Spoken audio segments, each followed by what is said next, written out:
Good morning, girls. Welcome back to my channel. If you're new here, I'm Alex. I'm an IFBB figure pro, an online health and fitness content creator, and an online health and fitness coach. It's been a while. Hello. I've missed you. Truly, I have missed you. I love YouTube so much, and I love my YouTube community, and I see the DMs, I see the comments. Here we are. We're back. I'm just going to keep it simple today. We're just going to do a what I eat in a day. And I'll kind of give you some updates along the way, I guess. That's what I've got in my noodle. Did I forget how to YouTube, or was that a beautiful montage at the beginning? If it was a beautiful montage, can a girl get a thumbs up? Can a girl get a subscribe? Anyway, for breakfast, I'm on a meal plan. No surprise. I am a meal plan girly. I've been talking about this for years. And right now my breakfast is 2 pieces of Ezekiel toast. I don't own a toaster, so I just toast it in the air fryer. 3 whole eggs, 75 grams egg whites, mushrooms and spinach, and 100 grams of berries. Yum! I actually do look forward to this every single day. In fact, there are a lot of days that I wish that I could have this for multiple meals. This is my highest fat meal of the day, so not gonna work, but a girl can dream. It is Friday, which is a check-in day. Here is how we're looking. Do I love it? No. Currently weighing in at 166.4, which is about 3 pounds down, actually. Things have not been going well, and it's been so incredibly frustrating for me. Like, I can't believe that it's April. Won my pro card back in July, and I'm still not, like, healthy. I'm in a little bit of a deficit right now, but the fact that my food has never gotten over 2,000 calories a day so far in this off season is incredibly frustrating. And that is simply due to the unhealthy prep protocol that I was on when I worked with David DiMasquita. And so I currently work with Tolga. And so, gosh, basically my PCOS is raging. One of the side effects of PCOS is insulin resistance. I've been kind of talking about this on TikTok and Instagram a little bit. But it's just been like, I have felt so helpless watching my weight climb, knowing that I have been on my shit with nutrition. I was training my face off, doing all of the things, and just watching my weight go up, watching like my body store fat. And like, it would be one thing if I was fucking off and like if I was going on date nights with my boyfriend and if I was ordering DoorDash, but like I'm not. I've just been on my meal plan. And so I don't love where my body composition is at. For the work that I've been doing, it should look different, but it doesn't. And that's okay. We're now addressing the insulin resistance. You'll see in this day of eating that there is a lot of fruit. And my body, my body seems to be happier. So I'm hopeful that things are on the mend. And I want to be clear that I am not upset about the body composition because I dislike being soft. I'm upset about the body composition because I don't want to have a 30 or 40 pound prep ever again. And again, just because knowing like how much I put into this, and how strict I am with my food, like my boyfriend can attest to it. We come home and we're just in routine. He's a power lifter, but he's like me, and he also likes routine and doesn't mind eating the same thing every single day.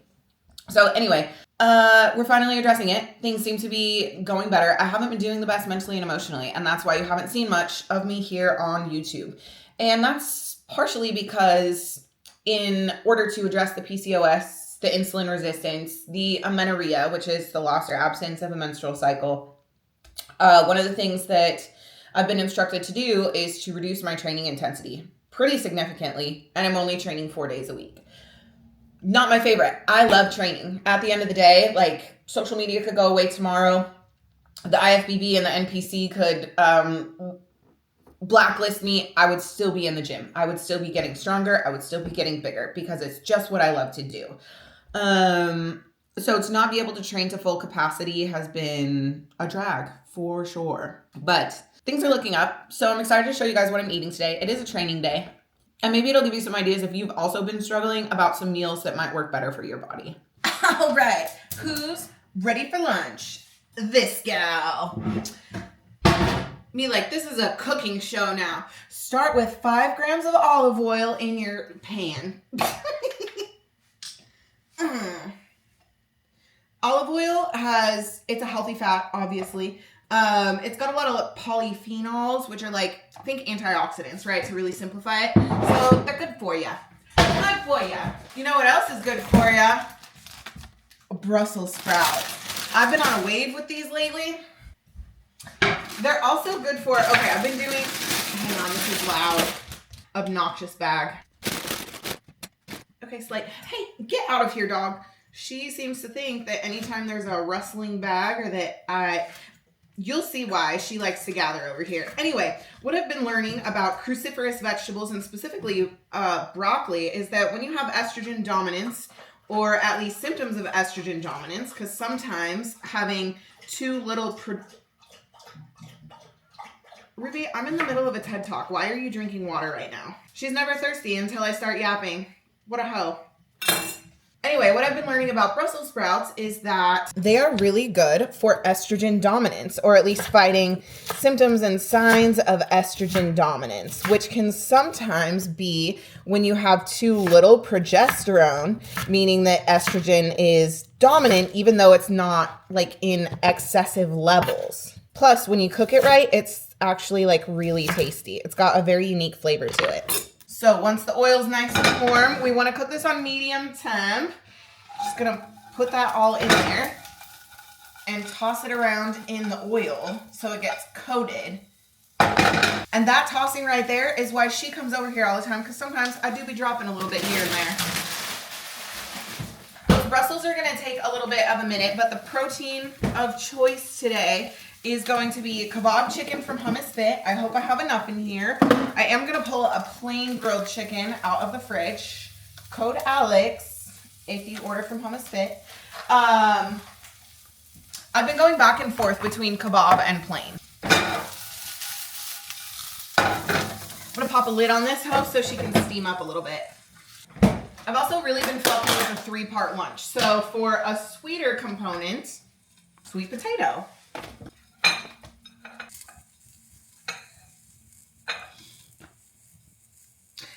Oh, that was perfect. Okay, so I put this fucker on the scale, right? It weighed too much, so I just chopped a little bit off, put it back in there, came out to 149.9 grams. I needed 150. That's so perfect. What I did is I stabbed these sweet potatoes a bunch of times, put them in the air fryer for like 35 minutes, and then boom, it's just perfect. Because a lot of times what can happen is I see people like cube these up, roast them in the oven, but then they get dehydrated, and so you end up with more sweet potato than you should. This keeps it closer to its true weight. Can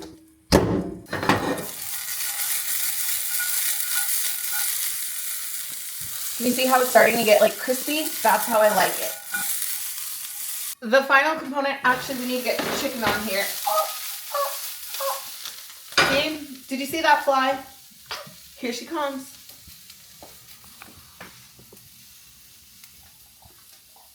Dogs can eat Brussels sprouts, right? This is my weighing technique when I'm at the very end. I dump it all into the lid, put the container on, and then dump it back in. I'm supposed to have 100 grams and this is 107. We're just gonna call that Gucci. And that will warm the chicken while we weigh the melon. Gotta have a fresh component. Usually I would do all honeydew at lunch, but this is all the honeydew that I have left.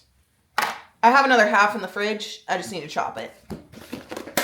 But I did get some mini watermelons at Costco, so we'll just make the rest of it. Oh. Bingo, bango, bongo. The final key is to dress the sweet potato. She's steamy hot, fresh out the microwave. Gonna do a little bit of cinnamon. A little bit of stevia. Okay, or a lot, that's fine too.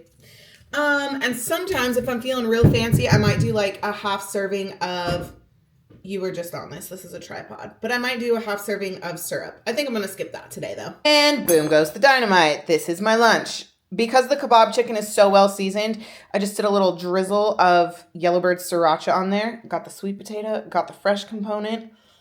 I'm trying to not scroll while I eat, so I will read my book.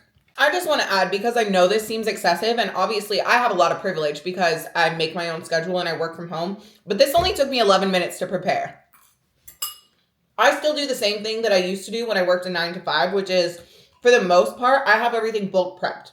I don't cook my own protein because I get it from Hummus Fit, called Alex, but my protein's just always ready to go. My sweet potato was chilling in the fridge. My melon was already cut up. Like, literally, I just sauteed the Brussels and the, what's this stuff? Chicken. Literally just sauteed it together, microwaved it, like, portioned stuff out. When I was working, I would do the same thing. I would just do it the night before. I would portion all my food out so that it was grab and go and I had to go to work in the morning. Simply because it's something I'm consuming, I decided, you must know, I decided I would perish if I did not have a coffee immediately. Like, I just finished lunch, need a coffee. It's 2 Altisio pods. Altiso? I don't know, the purple one. In my Nespresso. And then 60 milliliters of almond milk and just a little bit of water. I've also been really into crushed ice lately. It just, I don't know, it's just like a really lovely texture. And I like my Americanos, Cortados, whatever it's going to be. I like it, if it's iced, I want it to be chock full of ice. That's just my preference. I did put like half a serving of sugar-free vanilla bean sweetener in there. So hopefully my tummy doesn't freak out, because she do be freaking out sometimes with that artificial shit. And now it is time for my favorite meal of the day. I love being able to cook every single meal at home. But one of the issues is that it gets really dirty, and I don't necessarily, like, I don't always follow the whole clean as you go thing. I do have a little bit of a cream of rice problem, and I told myself, because last time I made an Elevate order, I ordered 2 cookie butters, and I told myself I couldn't open this one until I got rid of some of the open containers, which I haven't necessarily done. But here's a tour of my cream of rice collection. I've got Georgia Peach from Elevate,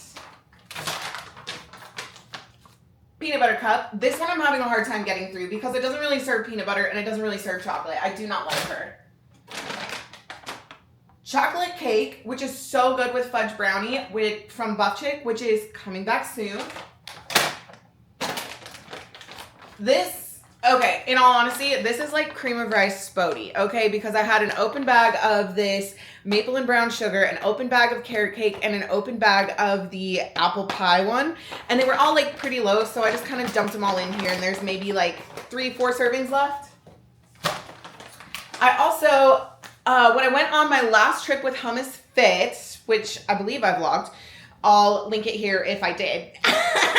I met Ross, who owns Flavor Gang, and it's been a while since I fucked with any of his cream of rice, because Boulegaines used to hurt my stomach, but I couldn't resist this flavor. It's called Baby Batter, and it is pineapple and cinnamon.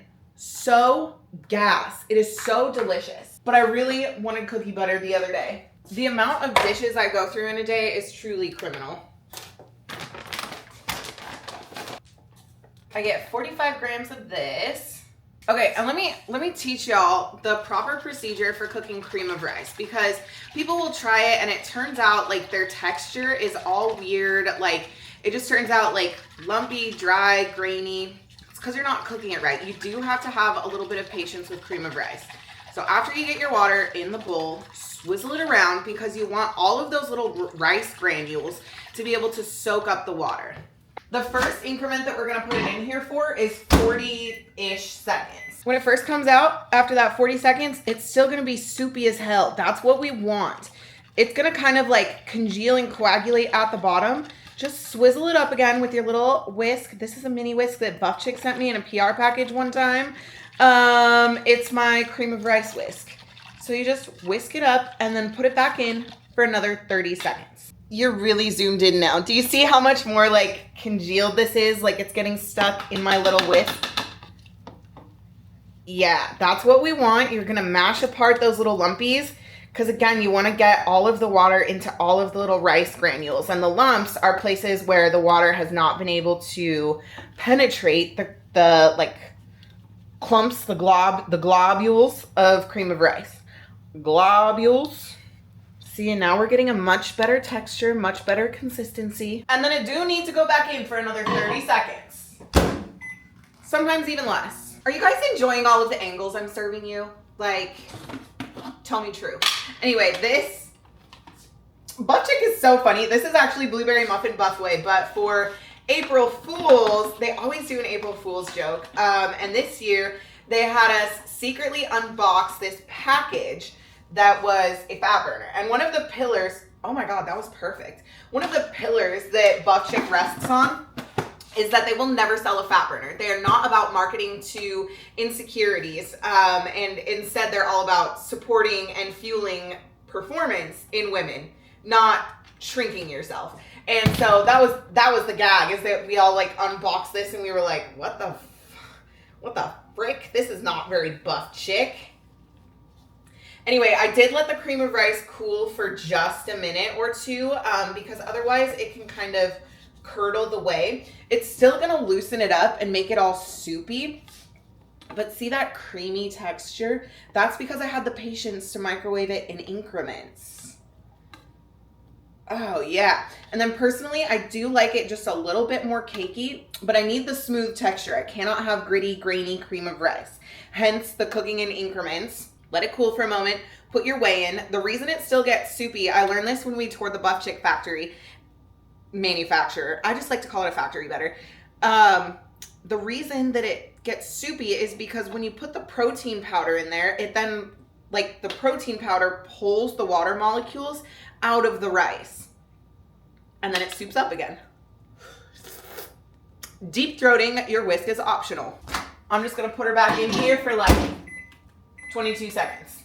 Because pushing 2 twice is faster than pushing 2 0. See, this is the texture and consistency I like. It's still like a little bit runny, but it's also like cakey around the edges. Oh, the goat, Trader Joe's salted almond butter. Trader Joe's, sponsor me. Send me some salted almond butter, something. Do you work with influencers? If so, I'll kiss you. I like to smear it around. Then, because this is a pre-workout meal, a couple of cracks of salt. And then I just take my blueberries straight from the container and dump them in. Sometimes I'll do a little mixed berry moment in here, but today I just felt like doing blueberries. Do you want to try a bite? This has a little bit of everything on it. Oh, girl. The tiny spoon is a non-negotiable. Perfect. Every time. My boyfriend should be here in about 20 minutes, and then we'll head to the gym. I have a full upper day today, which basically just means I have 2 pressing movements, 2 pulling movements, a bicep movement, a tricep movement. Whatever. Oh, it's salty, it's sweet, it's multi-textural. It's my favorite meal of the day. It is both golden hour and dinner. Can you hear my neighbors rocking out? Hopefully I don't get a copyright strike. They are always blasting classic rock. I did not cook dinner with you because, quite frankly, when I got home from the gym, I was feeling hangry. Here's what it is though. Shrimp, bell peppers, zucchini, sauteed in coconut oil. It's low-key giving prep because I ate shrimp and zoodles when I was in prep for months on end. Then the big ass bowl of fruit. My post-workout is supposed to be kiwi, pineapple, and a scoop of whey isolate. But because I come home and basically just eat dinner, I put the kiwi and pineapple in here. I also have some honeydew, watermelon, raspberries, blackberries, blueberries. What am I forgetting? Pineapple, kiwi. Yeah, what a delight. I do love fruit. On the shrimp and veg, I just have some salt and pepper and Trader Joe's Green Dragon. And a LaCroix. These were actually cheaper than the Kirkland brand last time I went to Costco. Go figure.